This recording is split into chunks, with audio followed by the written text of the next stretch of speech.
Good morning, Portland Retro Gaming Expo. Thank you guys for coming out here on a Sunday morning. We really appreciate it. Hope you've been having a good show so far. You are here for the Tempest 2000 panel, featuring 3 of the people who made that game what it was. Also me, who did not work on it in any capacity whatsoever. However, my name is Chris Kohler.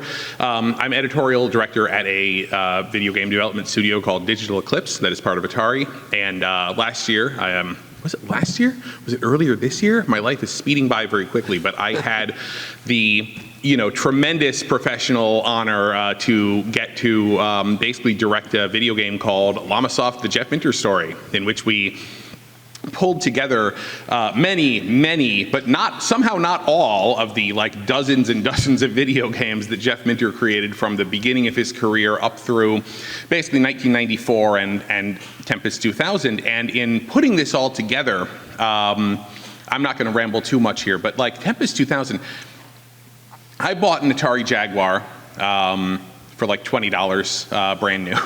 And the one game that I knew I had to get was Tempest 2000, because that's all the magazines were talking about. This is the game. If you're gonna have a Jaguar, you gotta get Tempest 2000. So I bought Tempest 2000, and yeah, I mean, absolutely just mind-blowing. And then of course all the magazines are like, oh, it was made by Jeff Minter.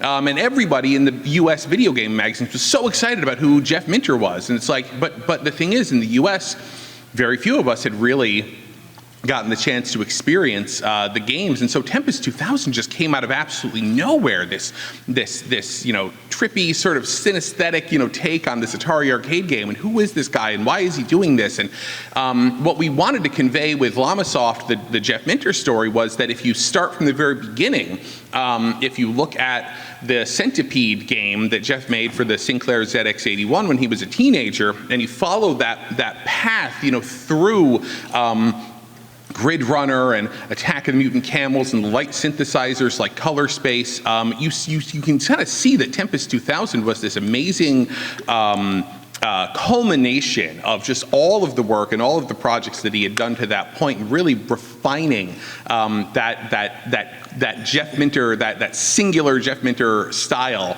And I'm not sure whether or not it was the better experience to have played every single game leading up to that, or whether it was interesting just to have it sort of burst fully formed onto the scene like it did in the US. But either way, I mean, it's of course well known as a masterpiece today. So we're very lucky to have with us here at Portland Retro today, not only Mr. Jeff Minter, but also the game's producer on the far end there, Ted Tahquechi. God, did I say that right? Tahquechi, right? Tahquechi. It's very close. Yeah, I can barely say it. It's okay. My Friday and Saturday were just okay, it's Tahquechi. All right. And his wife, and who did also some work on the game, which she will reveal to you in due time, Carrie Tahquechi, and their dog Fauna is also here with us too. She's napping. Yeah. And so ideally, I don't have to say anything else because they're just going to take this and roll with it. But I did want to start off by just saying, okay, Jeff, set the stage for us. How was it that you came to be? Essentially, how did you learn about the Jaguar? How did you come to be working on a Jaguar game or talking with Atari about Jaguar in the first place? Well, actually, I was working on the Atari Panther before that. I developed quite a good relationship with Atari UK. I've done a couple of things for the ST and Amiga for them. It's quite weird actually. The first Amiga programming I actually did was for Atari. And then they mentioned they had a new console coming out, and would I be interested in doing something? And I ended up with a Panther development kit, and I worked on the Panther, did some demos, just started putting it through its paces, finding out what I could do, and made a game proposal for them, and that was all going to go ahead. And then the Panther got cancelled out of nowhere. But then they said, there is this other thing which they had been thinking they would release later, and the progress on it had been much better than they'd anticipated, and so they were going to release it sooner. And that was the Jaguar. And I'll tell you, the weirdest coincidence in all this is that the main system architect of the Jaguar was a guy called Richard Miller. And he had come to Atari through a completely different route to me, but he'd actually been my best mate in secondary school, like when we were like 12 years old. So it's like, what the hell, you know? It's so yeah, they said, do you want to work on the Jaguar? And I said, yeah. Well, the thing is, I love prototype hardware. I love anything new. I like to jump in and see what I can do with it. And so we were at this DevCon, the Jaguar DevCon, where they were telling us what the Jaguar was like and what it could do. And they were running through a list of their IP and saying, you know, are any of the developers in this room interested in doing like freelance ports of these titles? And they went through a list of titles and they came up with Tempest. And I love Tempest. First time I ever saw it in an arcade, it was like this otherworldly, beautiful thing. It was unlike anything else in the arcade. I love that kind of style of game, the abstract shooter game. So I just stuck my hand up and said, yeah, I'll do that. I didn't know how to do it. I mean, I at that point, I'd only ever done like sprite and tile-based stuff. I had no idea about vectors or polygons or anything like that, but I stuck my hand up anyway. I said, I'll learn that shit if I need to, you know. And so, yeah, stuck my hand up, said, I'll do that. And in due course, I got a Jag dev kit and off I went. Actually, it was quite funny. They invited me at one point to fly out to Sunnyvale to have a go on the prototype Jaguar dev kit before they were giving them out. And I was there for a few days. And I had all the documentation. I was reading that on the plane, and I landed. And then when I got there, well, there was like a locked room you had to go into because it was all top secret and hush-hush, and they shut me in there for a couple of days, and I was coding up some demos. And at one point, Jack Trammell came round, and I had this demo that was just like a wibbly-wobbly sort of scaling and rotating sort of image, and Jack walked by and he said, "That's the best thing I've seen on here yet." And I was like, yeah, okay, I'll take that. So, okay, so my major takeaway so far from this panel has been that the British pronounce the word Jaguar in a much more pleasing way, I think, than Americans do. Moving over to the American side of things. So, Ted, what is your background? How did you come to be working with Atari and on this project? You know, well, first of all, I wasn't the producer, I was the associate producer. The producer of the game is no longer with us. He passed a couple years ago, so I'm here in his stead, of course. And I guess just like Jeff, was a huge fan of Tempest. And when I found out that we were going to be doing it, I jumped on board just like Jeff did, raised my arm and said, how can I help out? Even though I was working on 2 other Jaguar titles. I did Kasumi Ninja, the wonderful fighting game, and a couple of other titles, and had done a whole bunch of Link stuff before that. So I've been working for Atari since the 80s, and you know, we kind of moved on from there. But yeah, that was the main thing, is that I was just looking to help in any way that I could. I was also doing a lot of sound effects and music for the games that I was working on, or for a lot of the Jaguar titles. And yeah, I ended up doing all the male voices for Tempest 2000. So whenever you hear the excellent, that's totally me.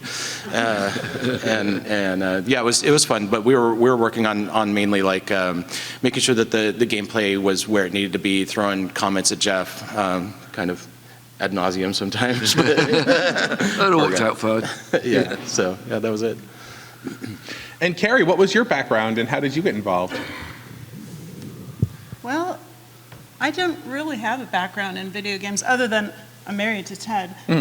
What's your background not in video games? I am a veterinary nurse, and at that time I was working 12 hours a day as a veterinary nurse, and sometimes more than that. Ted would come home and he would give his all to the games. He'd make sounds, he'd make placeholder sounds and placeholder voices, and he said, "I'm working on Tempest." "Oh, that's really great, that's my favorite game. I want to see it." I didn't get to see it until like way down the road, but he asked me, he'd come home with a list of sounds and voices and things that he would need for all of his games, and we'd sit in the office or sometimes in the bathroom because it had an echo. And I'd sit in the tub crisscross applesauce, and he'd hang a microphone over me, and we would make voices and sounds for different games. So with Tempest, I have the great pleasure of being the female voice of Tempest, with a lot of reverb and echo and Flanging and lots of a stuff. lot of things going on there, but that was pretty much what we would do. We would come home and he'd have a list of things and I'd say them into the microphone and he'd come back and he said, no, this is not what they're looking for. And he'd say, can you be a little bit more sexy? And I'm like in the bathtub, in my scrubs, like after work. Sure, I can be a little bit more sexy with that. So we did maybe 3 iterations of it, and it turned out pretty cool. And now every time I see it, that's me. It's crazy. So it's a fun time, and then I also get to be the pleasure of meeting Jeff and meeting all the cool people here. So it's kind of fun to be a voice actor, and if you have an inclination, check it out because it's a lot of fun. Can I ask you can you do the voice? I don't know if I can do the voice. You could do it. Getting close to the microphone. Yeah, I'm gonna try. Get in I'm super gonna close my close. eyes. There you go. I can't do it. Do you want to come back to it later? Do you want me to do it first? You do it. Yes. Super Zapper Recharge. There you go. Okay. You he's got better it. than You me. got this. Let's see. We're all behind you. Super Zapper Recharge. There you go. More than 30 years later. Love it. Yeah. Thank you. Oh my I also want to call attention to Carrie's incredible handmade Tempest 2000. There's a Oh, Tempest accessory that she's wearing, which is incredible. So I have one more thing to. Oh yeah, to no, add to please, that. yeah, go on. Yeah, so Carrie and like myself, we have a background in radio. We did radio before we started working before I started working in the games industry. And my boss, who was the producer, his name is John Scratch. He came to me and he said, since you're doing voices, would Carrie be willing to do the female voices? And I'm like, yeah, I'm sure she would. So at the first round she did in her total professional, radio voice. And he came back and we put it into the game. We sent him off to Jeff. Jeff threw him in there. We sent a build back and we were playing it. And he's like, no, that's just not it. So he's comes back to my office about an hour later and he's leaning on the door and he goes, do you think she'd do it a little more sexy? And I'm like, yeah, she would do it. So she kind of like, again, like she said, she got home 12 hours after work and, carrying, lifting dogs up on the tables and stuff like that, gets home and she gave it her best. And we sent those off to Jeff. Jeff sent us a build back and it was getting there. It was so close. And he came in the next day, right after we got the last build back and he leans on the door and he goes, we need to have it more sexy. I feel like I said yes like maybe 5,000 times on the microphone. Yeah. So it was, it wasn't a huge script or anything, so it wasn't like Yeah. It was worth it. wasn't One word. rocket science, but I feel like we worked at it pretty hard. We did. I have to say that originally when I was doing the sound effects for flying through the bonus stages, which is where you get the yes, yes, yes. Originally that was a sheet buying. It was ba, ba, ba, As it ba. should be. That would have been awesome. But I think it ended up better in the end. Right, yes.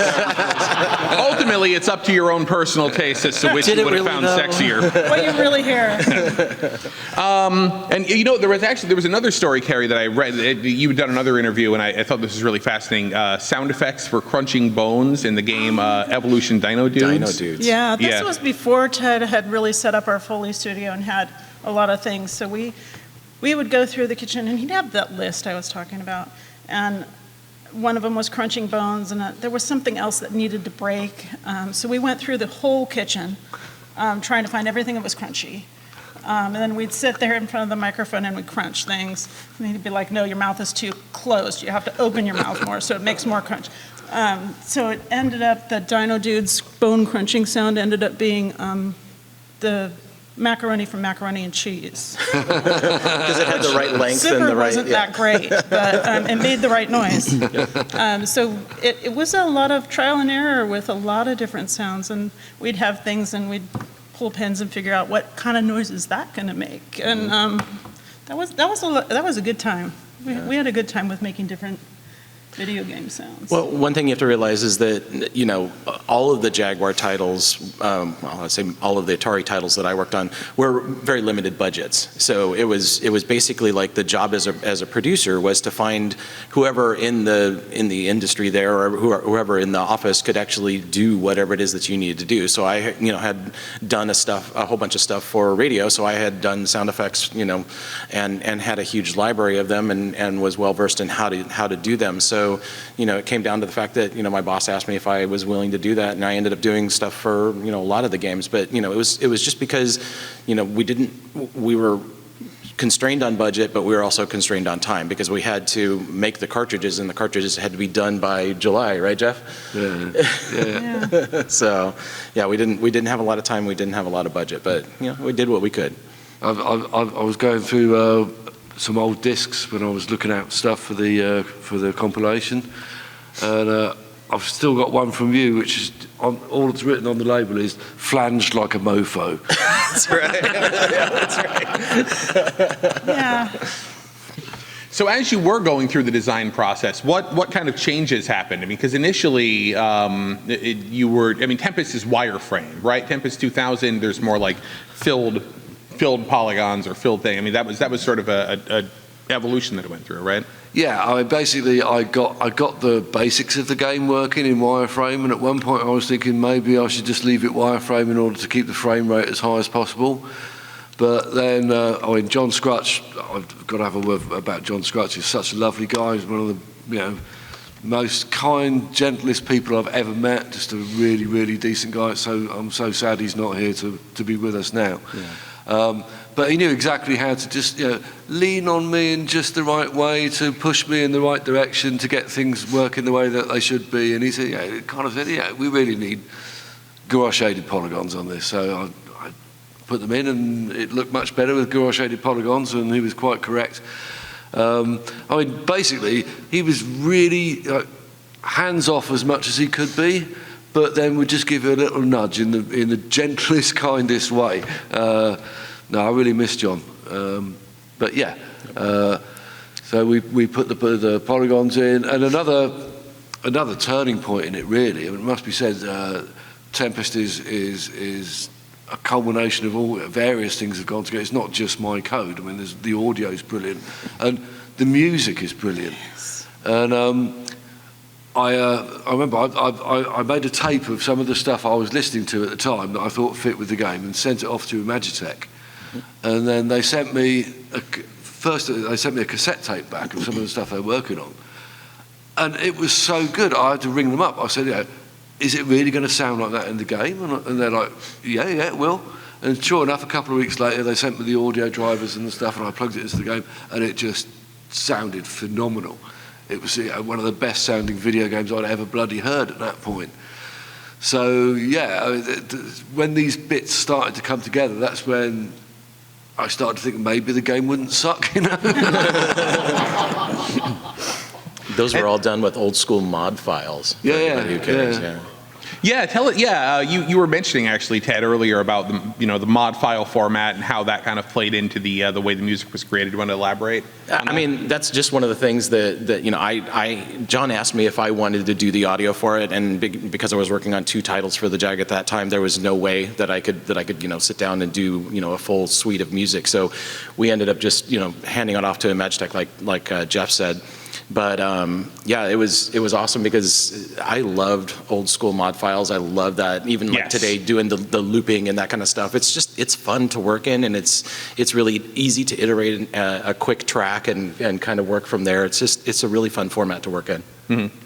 Yeah, I remember that era of like music on the computer before the advent of MP3 essentially, and all the different formats. And the mod stuff was really interesting because essentially, I mean, a mod file was like a collection of audio samples, and then you would track the melody and to use all those samples, and so you could actually get something that sounded pretty close to like quality music essentially, but in a smaller file format or something the computer could handle. I mean, all this stuff still goes on. If nobody is checking out the demo scene. You really should be checking out the demo scene, because the talent and artistry that is still occurring in that scene to this day is extraordinary. It is. There's incredible music being made. There are people like pushing these systems way beyond what you'd think their limits would be. It's absolutely fascinating to look at, and it's all free. You can just check it out.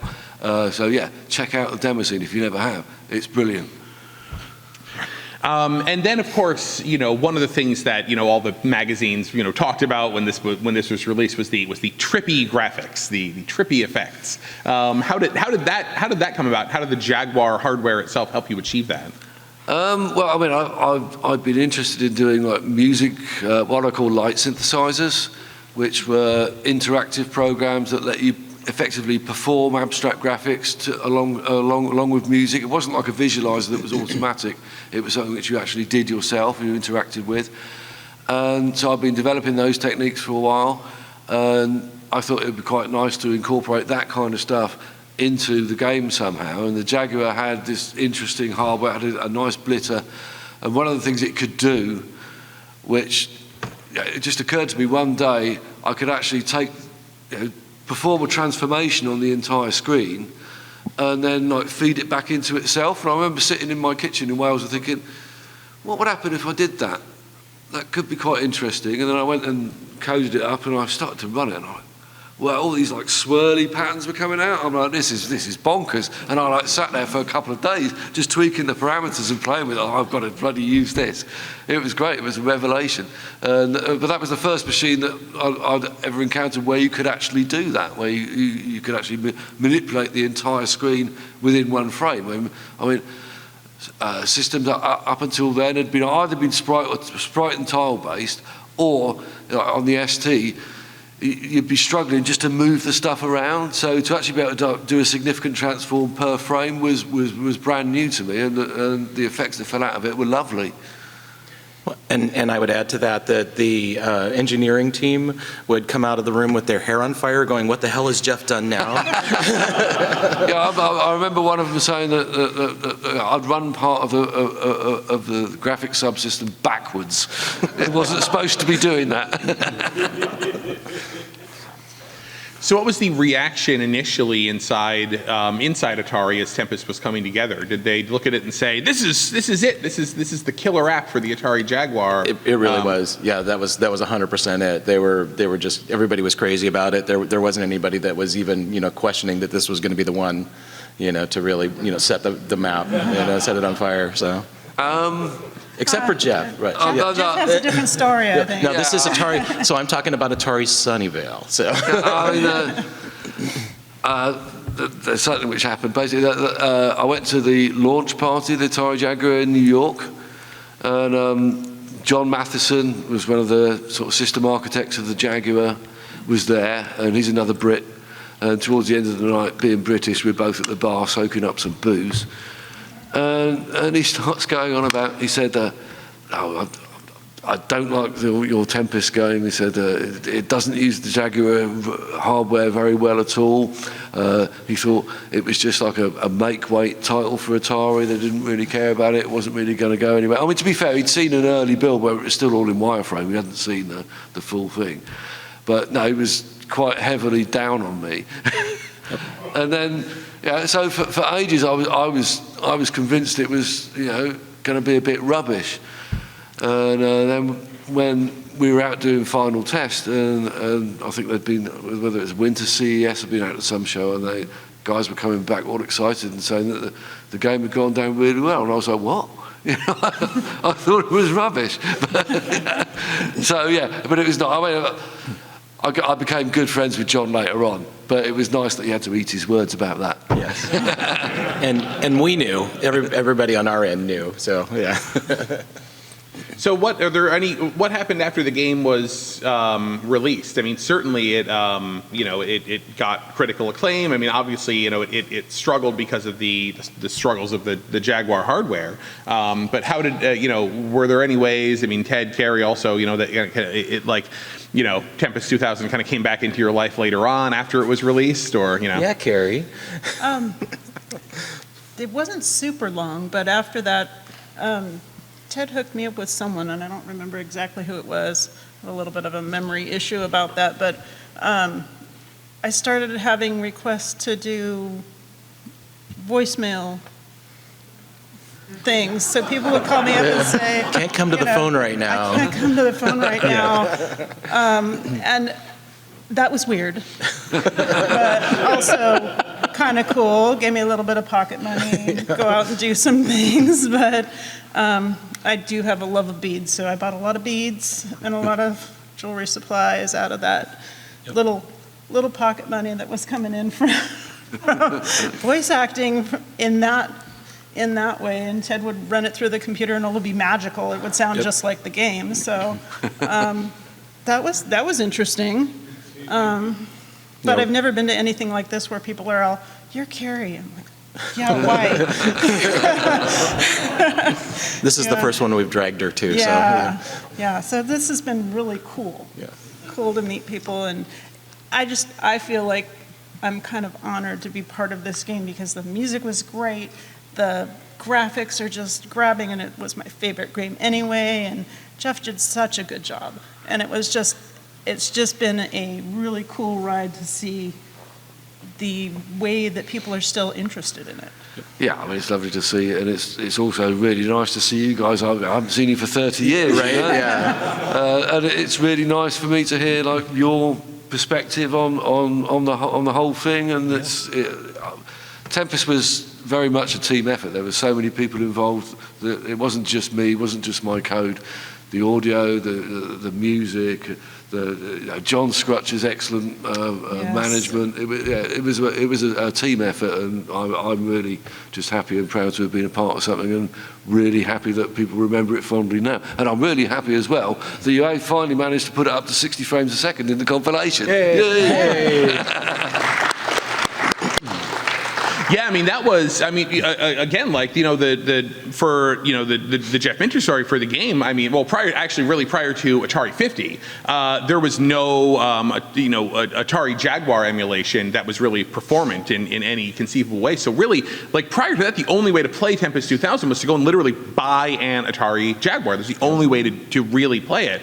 So of course we're really excited to have we double dipped on it because it's in Atari 50 and it's also in Lamasoft, but to get it up there, not only once but twice, and just let so many more people be able to play it, I think is so important because, when something is that inaccessible, when it costs when you have to buy a $500 video game system or a $100 cartridge in order to play it, it might as well just be lost, so it's so important to have this here now. Also, it's really nice. You can just bust it out on the Switch, and it's really well handheld. It's really nice. Yeah, and I mean, yes, I'm very happy about that.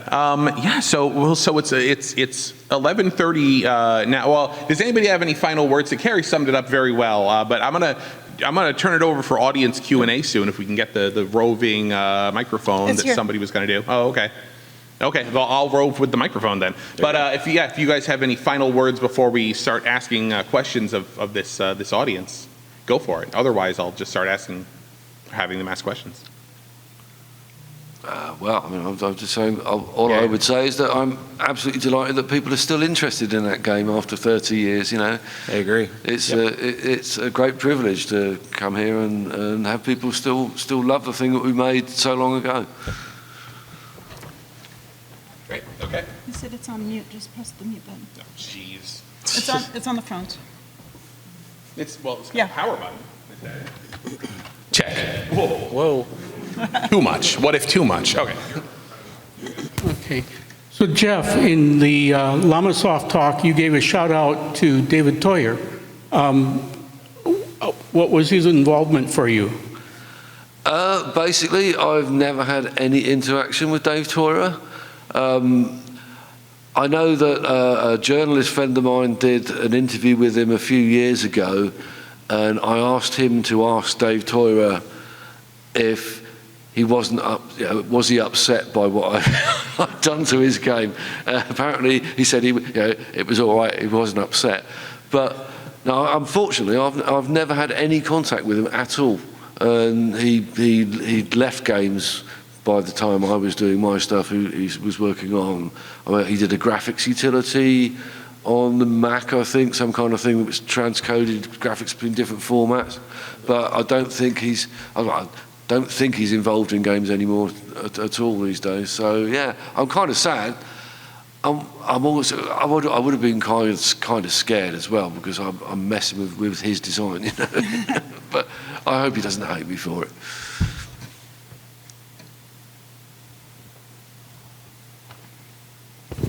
So I know that you guys said, you said that the only way to get the game was to buy the Jaguar, you know. But in 1995, I guess I cheated. I was introduced to your game before I could even afford the Jaguar on the PC, because it was a port to the PC. I don't know if you guys are aware of it. Were you part of that, you know, or was it unofficial? And it was great because, I mean, you could change the music in the game if you want by loading up files, but the game was essentially exactly the same, and I got to play it because it came out for the PC in some sort of a port that was wonderful, even better than the Saturn port. So yeah, I mean, there were ports. There was a PC port. There was a Mac port, I believe. There was the Saturn port.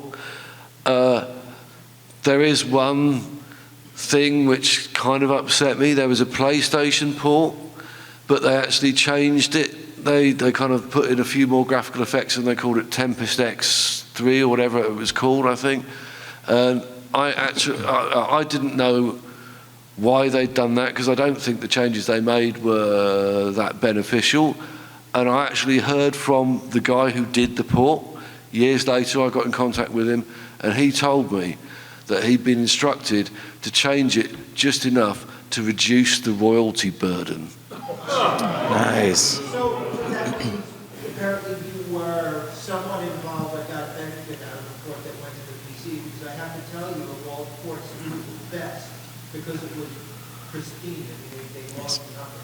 Yeah, I never really got any royalties out of it. I mean, I don't think it sold enough, but it just irks me that the major platform that they did a port to, the PlayStation, where they probably sold more PlayStation versions than all the other versions put together, they explicitly moved to cut me out of the royalties. That was a bit of a kick in the teeth after having given them one of the best games on the Jaguar. You'd think they'd let me have that, but no, you know, it was a bit harsh.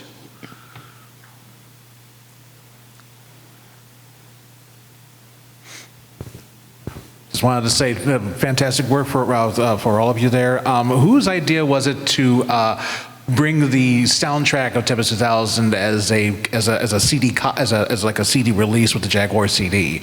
That was yours, Ted. Huh? Do you have any stories in regards to that there, or? No, not really. It was just one of those things that we have to do this. That's really all it was.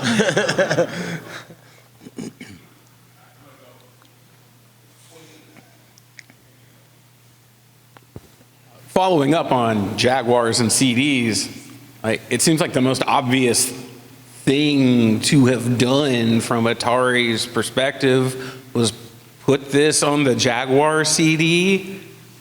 And was that ever discussed? Was that ever a possibility? Well, I mean, I don't think it really needed any of the resources of the Jag CD. It was complete in and of itself. The music was excellent in and of itself. I suppose the only thing we could have really done with it would have been to have CD audio instead of the music in the game, but the music in the game was so good that I don't think it really needed the extra capabilities of the CD. I can't really see how we would have enhanced it much more than it already was. I agree. Yeah, and I think that the mod file music kind of had its kind of inherent crunchiness at some points because of the quality of the samples, and that was a very cool thing. Like Jeff said, it just didn't really need any more memory or need to be done again because it was already great as it was. So there's the hidden paddle paddle feature, or the spinner feature in there. How did that come about? Is that something you just felt that it had to have, and you had spec ideas for what a spinner would entail, or was there thoughts of possibly releasing a spinner for it? how did that come about, and why is it hidden? Was it going to be auto-detected, or is that something that you just thought was a cool thing to throw in there? It was just something that towards the end of final test, there was some talk of like maybe they might make a spinner for it. If they were going to, then we needed some kind of code in there to handle it. And they just got me one of the Atari 2600 driving controller things. Yep. And I just used that it was weird because I couldn't even get a proper feel as to what it would actually feel like, because there's no weight to this thing. Yep. But all I could do was write the code, make sure it was decoding correctly, and then we stuck it away in a menu because we didn't want to promise something that may not ever come out. And as it turned out, Atari never officially released one. And I was really pleased years later when I saw people were actually making these things and using that code. I'm just glad it got used in the end, We definitely wanted one from our end, but we weren't able to do the manufacturing run and to do the actual process for making that. So it's just one of those things. But everybody loved the Jaguar controller, so of course it was just fine like it was, right? Jeff, you had mentioned sending a mixtape of what you had been listening at the time to kind of jumpstart the ideas for the soundtrack. What would have been on that mixtape? Well, at that point, I was quite newly into like dance music and rave music. There would have been like PRGE and Chemical Brothers and whatever the current rave tunes of the day were on there. Yeah, it was all very, very upbeat, very electronic, bouncy dance music stuff, really. So I had shared an office with Brian McGroarty, the guy who did the PlayStation port. I shared an office with him while he was working on VidGrid for the Jag CD. I had left the company long before they started doing PlayStation dev, but he loved Tempest. He had an arcade machine in his house, and we used to play Tempest 2000 in the office after hours all the time. And I suspect that having to make those changes specifically to cut you out, I am sure that just killed him. I suspect he hated that, and he was forced by the corporate overlords. I'm sure that just gutted him. Also, another thing he told me is that he never actually got paid for doing the port. And he did actually hide a mode in it where if you entered a certain word into the high score table, it would revert to true Tempest 2000 mode. So yeah, he did respect what had originally been done. I don't blame him at all. I've got no animosity towards him. He was just doing what he was told to do, and he didn't even get bloody paid for it. So it sucked all around, really. We're trying to cut Jeff out of the royalties for Lamasoft, the Jeff Minter story, but I don't know how we're going to do it. For historical reasons, right? You've revisited this game a couple times with Tempest 3000 and more recently with Tempest 4000. I'd love to hear a little bit about what it was like to come back to this game after so many years and to, what were you thinking about modern hardware? Was there any kind of updates or stuff that was in the original version that you were glad that you could improve on, or something you had to cut out when you came back to it? Obviously, after Atari sort of fell over, I joined a bunch of guys, the same guys who'd designed the Jaguar, went to a place called VM Labs, and we were working on this DVD decoder chip that could also run games. I had a choice, basically. At that point when Atari fell over, Activision were after me, and I just didn't fancy sort of joining the machine, really. I wanted to go with my mates and do something interesting, and the Nuon chip never eventually went anywhere, but it was very interesting to program. And because these ex-Atari guys, they still had contacts where they could get the rights to do a Tempest game, and it just seemed a natural thing to do, as I'd done one on the Jaguar. So I did that. Perhaps I shouldn't mention TXK.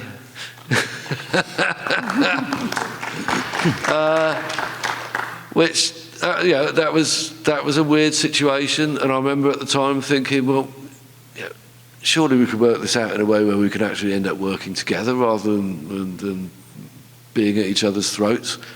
And thankfully we managed to do that, and that was how Tempest 4000 came about. And my goal with both TXK and Tempest 4000 basically was to update and polish the same, more or less the same game as I did with Tempest 2000, but with higher resolution, more effects, proper frame rate, this kind of stuff. And I think it came out pretty well. So that's how that came about, really. Yeah, quick question. By the way, I played Tempest 2000 to death when I had it back in the day. It was a lot of fun, still do, and I loved AKR, by the way. How hard was the Jaguar to program for relative to other platforms you've developed on? Well, I don't think it was hard at all. I know some people moaned about it, but I thought it was lovely. I mean, I knew 68,000 code from having worked on the ST and Amiga, and 68,000 is like God's own assembly language. It's lovely. And I like the RISC coprocessor stuff, and the Blitter was doing a lot of heavy work for you. I mean, it was a bit more complicated than say on the PlayStation, where you could say, like, give me a triangle. On the Jaguar, you had to like walk down the edges of your triangle and then use the Blitter to fill in the graduated sort of colours as it went along. But you know, I was an assembler nerd. This was heaven to me. I bloody loved it. So that wasn't a problem for me. I loved it.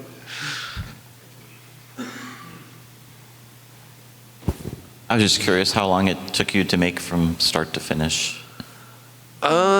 I think it was like a little bit over a year, something like that. Yeah. I can't remember the exact timeline, but it was something like that. I know that I wasn't in time for the launch, but I think we came out, I'm going to say middle of 94, was it? We came out? Yeah. I know, I was finished final test in January, because I remember final test was split up. I did like 3 weeks beforehand, I think, in December, and then I did another couple of weeks after Christmas.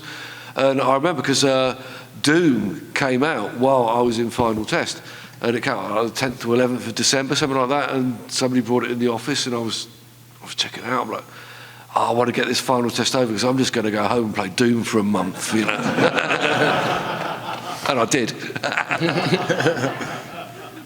Time for one more. Who's going to be the last person to ask a question? Possibly no one. Okay. Well, for everybody. Oh yeah, that's great. Are you guys around? Where can we see you? I'm going to be around for probably an hour or two, but then I've got to go to the airport because I'm flying back to London today. And I know you want to see, there's a llama. You know there's a llama that's going to be here on the show floor? Charlie, the no drama, like literal, actual, real llama. So let's respect Jeff's time. He needs to go see this llama. We're going to probably walk back down to the show floor. But it is time, so it is time to kick everybody out. As the moderator, I want to say thank you. Those are actually some really good audience questions. Nobody grabbed the mic and went off on some weird, long, rambling story. So I think you all did a great job. Thank you so much to Jeff and to Ted and to Carrie for being here.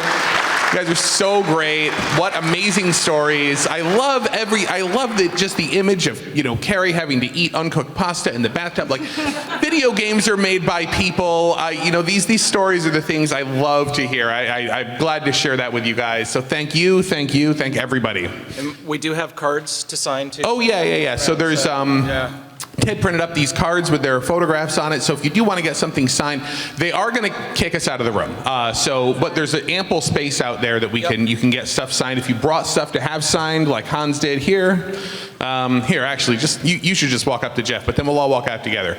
Thank you, everybody. Thank you for watching. Please like and subscribe, and here are a few more videos for you to check out.